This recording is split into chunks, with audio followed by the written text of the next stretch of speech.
नमस्कार। इस वक्त हम संथाल परगना के दुमका लोकसभा क्षेत्र में हैं। चुनाव की सरगर्मी तेज हो चुकी है। सभी नेता अपने अपने तरीके से घोषणाएं करने में लगे हैं, चाहे वो बीजेपी हो, कांग्रेस हो या फिर कोई अन्य गठबंधन हो। लेकिन इस बार 2024 का चुनाव कैसा होगा, क्या होगा, इसका मिजाज लोगों ने क्या सोच रखे हैं, इस पर यहाँ के लोगों का मिजाज टटोलेंगे और जानने की कोशिश करेंगे कि आखिर वो कौन से मुद्दे को लेकर इस बार वोट करने वाले हैं। बहरहाल सबसे पहले जानते हैं कि क्या हुआ आपका। मेरा नाम गणेश मंडल है। गणेश जी बताइए, कौन से मुद्दे सबसे ज्यादा इस बार प्रभावी होने वाले हैं। इस बार देखिए, बेरोजगारी की समस्या है, स्वास्थ्य की समस्या है और महंगाई चरम सीमा पर है, जिसका कोई हिसाब नहीं है। और ये महंगाई दिन प्रतिदिन जो है सो बढ़ती जा रही है और देश में भारतीय जनता पार्टी की सरकार है। ये महंगाई को रोकने में नाकाब जो है सो साबित हो रहे हैं। और ये आने के बाद जो है सो आज जीएसटी पूरे देश में जो है सो चरम सीमा पर है। महंगाई इतनी बढ़ रही है जिसका कोई हिसाब नहीं है। बेरोजगारी की समस्या बढ़ रही है, इस पर कोई हिसाब नहीं है।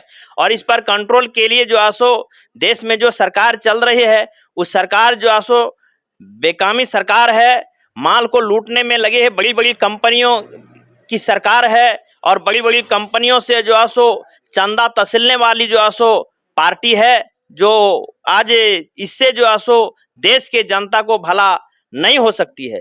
लोग कह रहे हैं कि मोदी जी ने 15 लाख का वादा किया, वो पूरी तरह से गायब है।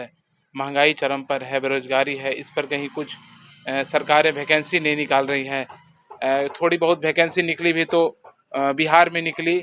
यूपी और अन्य राज्यों से लोग, कई तादाद में लोग भेड़िया धसान के तरह वहाँ पर अप्लाई करते हैं और यहाँ पर नियुक्ति लेते हैं। क्या आपको लगता है कि बिहार की तर्ज पर देश के अन्य राज्यों में भी वैकेंसी निकलनी चाहिए? ऐसी झारखंड में नहीं हो गई, क्योंकि झारखंड में जो है सो 70% नेता जो है सो बाहरी नेता है। झारखंड को झारखंडी लोग जो है सो नहीं चला रहे हैं। नहीं, वो नहीं कह रहे कि बिहार की तर्ज पर अन्य राज्यों में भी वैकेंसी निकलनी चाहिए थी या नहीं?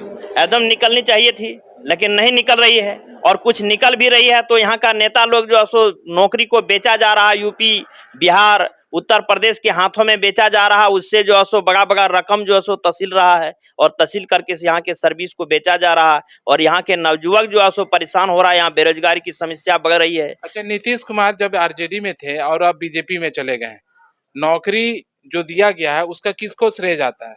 वह श्रेय जाता है आरजेडी को श्रेय जाता है। आरजेडी को इसलिए श्रेय जाता है क्योंकि इससे पहले भी जो है सो भारतीय जनता पार्टी की गठबंधन की सरकार थी। उस समय जो है सो वैकेंसियां नहीं निकलती थी। वह आने के बाद जो है सो वैकेंसियां निकालना शुरू हो गई। और जो है सो ये जाने के बाद जब गठबंधन धर्म तोड़ने के बाद जो है सो फिर जो है सो स्लो हो गया और अभी जो है सो वैकेंसियां नहीं निकल रही है। वह लॉलीपॉप के चलते गया है और उनका काम ही रहा है, क्योंकि पूरे देश में जो है सो माने इतना बार वो गठबंधन तोड़ने का काम किया है। उसी का नाम है नीतीश कुमार। वह माल देखता है, जिधर माल उधर घूमता है। अच्छा, इस बार क्या नीतीश चले गए हैं बीजेपी में, इससे बीजेपी की छवि खराब हुई है या फिर अच्छी हुई है? एक छवि खराब हुई है। कारण है कि एक बार को आप कितना बार काटिएगा?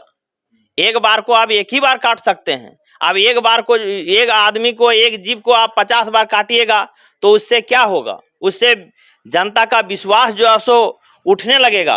क्योंकि आइए कुछ मौलवी जी हैं, उनसे भी बात करते हैं। हाँ। मौलवी जी बताइए, देश में क्या माहौल चल रहा है?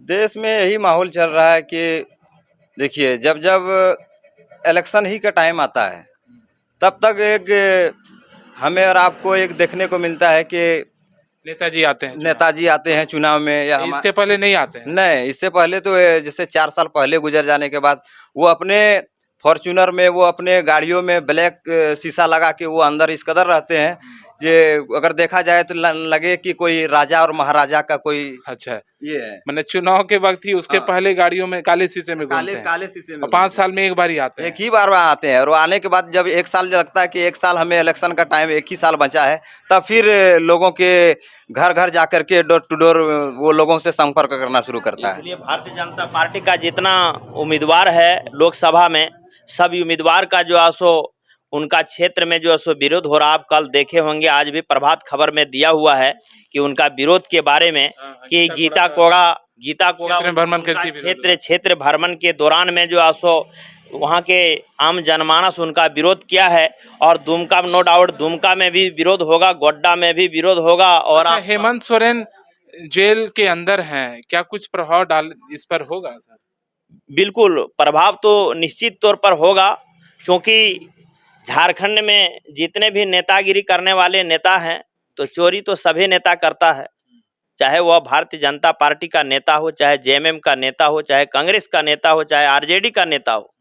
लेकिन देश में भारतीय जनता पार्टी की जो सरकार है वह अन्य पार्टी के नेताओं को ही जो ज्यादा भ्रष्टाचार, हाँ, अन्य पार्टी के नेताओं को ही एम करके जो है सो उनको गोली मारने का काम करता है। ये कहीं से भी माने न्याय नहीं है, ये अन्याय है। आप एक ये अंतिम सवाल है, इस बार क्या लगता है मिजाज 2024 में केंद्र की किसकी सरकार बनने की संभावना हो?